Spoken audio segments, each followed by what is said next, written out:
Shalom saudaraku yang dikasihi Tuhan Yesus Kristus. Selamat pagi, salam sejahtera untuk kita semuanya. Selamat datang kembali di Renungan Rohani pagi hari ini. Semoga saudara yang terkasih dalam keadaan sehat selalu. Kiranya damai dan sukacita Roh Kudus melimpah di dalam hati dan pikiran saudara saat ini. Sebelum kita mulai renungan pagi ini, marilah kita bersama-sama berdoa. Tuhan Yesus, terima kasih sudah membangunkanku pagi hari ini. Terima kasih atas penyertaan dan perlindungan Tuhan. Semua karena karunia Tuhan aku dapat bangun dengan pagi hari ini. Aku menyerahkan seluruh aktivitasku hari ini ke dalam kuasa tangan Tuhan. Jauhkanku dari yang jahat, ya Tuhan. Tuhan Yesus, tolong lindungi dan berkati aktivitasku hari ini. Tolong berkati juga keluarga dan teman-temanku, Bapa Surgawi, oleh karya Roh Kudus. Tolonglah aku untuk menjauhi segala sesuatu yang melukai hati-Mu. Ampunilah segala dosa kami, ya Tuhan. Dalam nama Tuhan Yesus, aku sudah berdoa. Amin. Sahabat saudara rohani, pembacaan ayat emas Alkitab renungan kita hari ini terambil dari Ratapan 3 ayat 22 sampai dengan ayat 32. Tak berkesudahan kasih setia Tuhan, tak habis-habisnya rahmat-Nya, selalu baru tiap pagi, besar kesetiaan-Mu. Tuhan adalah bagianku, kata jiwaku, oleh sebab itu aku berharap kepada-Nya. Tuhan adalah baik bagi orang yang berharap kepada-Nya, bagi jiwa yang mencari Dia, adalah baik menanti dengan diam pertolongan Tuhan. Adalah baik bagi seorang pria memikul kuk pada masa mudanya. Biarlah ia duduk sendirian dan berdiam diri kalau Tuhan membebankannya. Biarlah ia merebahkan diri dengan mukanya dalam debu. Mungkin ada harapan. Biarlah ia memberikan pipi kepada yang menamparnya. Biarlah ia kenyang dengan cercaan. Karena tidak untuk selama-lamanya Tuhan mengucilkan. Karena walau ia mendatangkan susah, ia juga menyayangi menurut kebesaran kasih setia-Nya. Ratapan 3 ayat 22 sampai dengan ayat 32. Inti dari ayat emas renungan kita adalah: Tuhan adalah bagianku, kata jiwaku, oleh sebab itu aku berharap kepada-Nya. Mari kita mulai renungan pagi kita. Judul renungan kita hari ini adalah Berharap kepada Allah, ditulis oleh Kim Yaloder. Menjelang masa libur hari raya, biasanya pengiriman paket sering mengalami penundaan karena pemesanan lewat daring tiba-tiba melonjak. Saya ingat suatu masa ketika keluarga saya memilih pergi ke toko untuk berbelanja karena tahu kami tidak dapat mengandalkan pengiriman lewat pos. Meski demikian, ketika ibu saya berlangganan sebuah akun yang dilengkapi layanan pengiriman yang lebih cepat, ekspektasi itu berubah. Sekarang dengan jaminan pengiriman 2 hari, kami terbiasa menerima barang-barang dengan cepat, dan merasa frustrasi jika terjadi keterlambatan. Kita hidup di dunia yang terbiasa mendapat kepuasan instan, sehingga sulit bagi kita untuk menunggu. Namun, dalam dunia rohani, kesabaran adalah sikap yang patut dipuji. Ketika kitab Ratapan ditulis, Bangsa Israel sedang berduka karena kehancuran Yerusalem oleh tentara Babel, dan mereka sendiri menghadapi berbagai tantangan. Meski demikian, di tengah kekacauan itu, penulis menegaskan bahwa karena ia yakin Allah akan memenuhi kebutuhannya, ia akan menantikannya. Tertulis di dalam kitab Ratapan 3 ayat 24. Allah tahu kita cenderung merasa cemas ketika jawaban doa-doa kita tidak kunjung datang. Kitab suci mendorong dengan mengingatkan kita untuk terus menantikan Allah. Kita tidak perlu menjadi letih atau khawatir, karena tak habis-habisnya rahmat-Nya, tertulis di dalam Ratapan 3 ayat 22. Sebaliknya, dengan pertolongan Allah, kita tetap dapat berdiam diri dan menantikan Dia.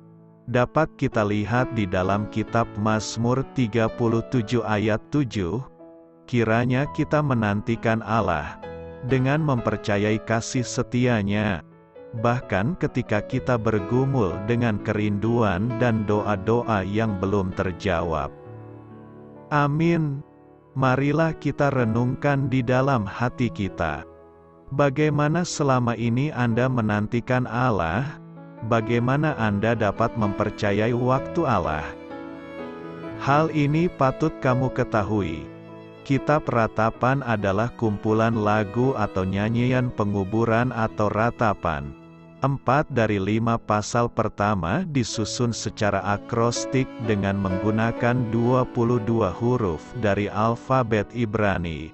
Pasal 3 yang berisi 66 ayat, disusun secara akrostik dalam rangkaian 3 ayat, dengan setiap ayat dimulai huruf alfabet yang sama. Nada kitab ini begitu serius. Allah telah menjatuhkan penghakiman atas Yerusalem, dapat kita lihat di dalam kitab Ratapan 1 ayat 1, dan bangsa Israel ayat 3. Walaupun kita membaca bagaimana keadaan di kota Yerusalem sangat menyayat hati, tetapi ayat 22 sampai dengan ayat 25 dari pasal 3 melegakan hati dengan sukacita dan harapan. Dorongan semangat yang serupa juga disampaikan dalam ayat 31 sampai ayat 32. Karena tidak untuk selama-lamanya Tuhan mengucilkan. Karena walau Ia mendatangkan susah, Ia juga menyayangi menurut kebesaran kasih setia-Nya.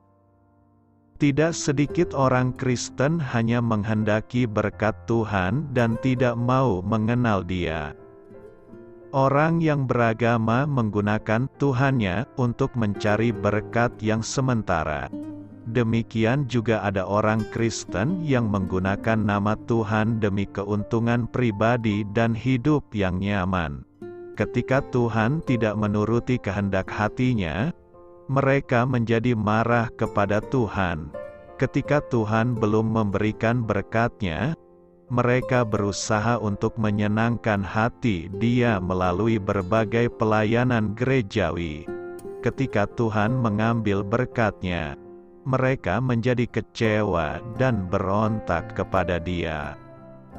Relasi mereka dengan Tuhan tidak pernah mendalam, karena relasi itu tidak didasari oleh pengenalan Tuhan yang tidak berubah dan tetap, melainkan dari berkat-Nya yang tidak menetap dan bersifat sementara.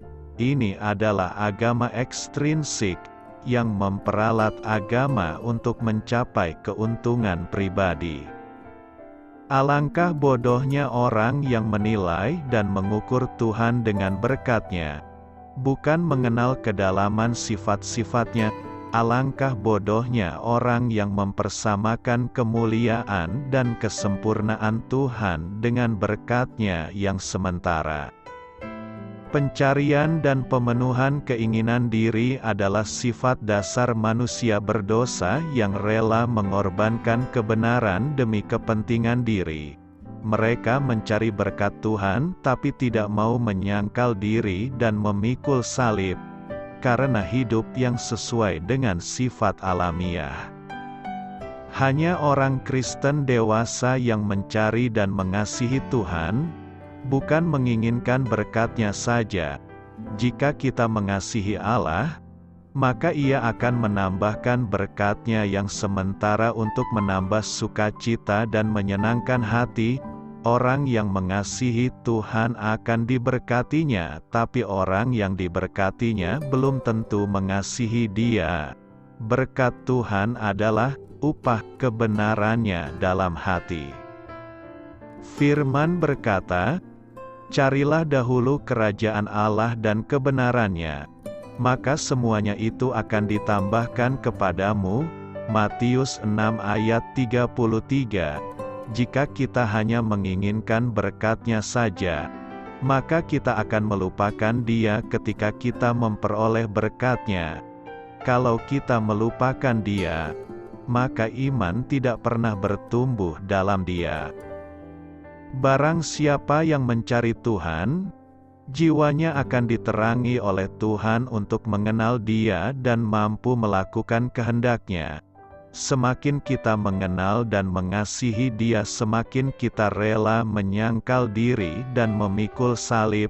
Hal ini adalah hidup ilahi dalam jiwa. Ini adalah agama intrinsik, yang mendedikasikan diri bagi Tuhan demi kepentingan kerajaan Allah.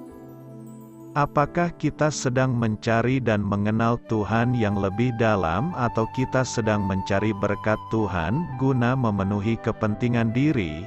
Manakah yang benar dalam hati kita? Amin.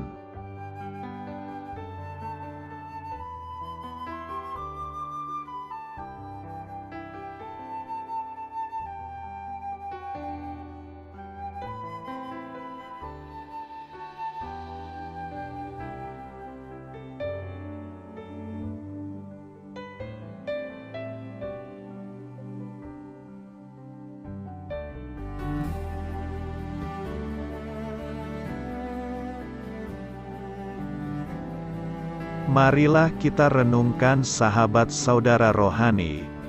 Demikianlah renungan firman Tuhan pagi hari ini. Semoga menjadi berkat dalam hidup kita. Dan sebelum kita memulai segala aktivitas kita pagi hari ini, marilah kita berdoa. Selamat pagi Bapa, malam hari telah berganti pagi. Kehidupan baru telah Engkau berikan kembali bagi kami.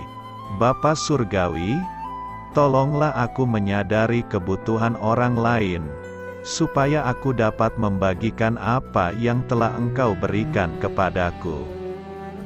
Pada saat aku membutuhkan, berilah aku keyakinan bahwa Engkau akan mencukupkanku, melalui orang-orang yang mengasihi-Mu, bukan karena kami pantas atau layak, namun karena kasih karunia-Mu kami boleh ada, sebagaimana kami ada di pagi hari ini. Terima kasih Tuhan, atas kesempatan baru yang telah Tuhan berikan kepada kami, untuk bisa memperbaiki diri agar kami bisa lebih layak di hadapan-Mu. Hari ini kami serahkan semua perkara dan kesulitan yang akan kami lalui ke dalam tangan-Mu. Biarkanlah kami bisa memuliakan-Mu dalam segala aktivitas yang akan kami lakukan. Amin. Biarlah firman Tuhan menjadi pengingat untuk kita semua, bahwa tuntunan dari Roh Kudus akan selalu memberi jalan keluar bagi setiap permasalahan hidup kita, dan memberi kedamaian di hati kita. Sampai jumpa di renungan pagi saudara rohani berikutnya. Kiranya Tuhan selalu memberkati saudara semua hari ini. Amin. Shalom.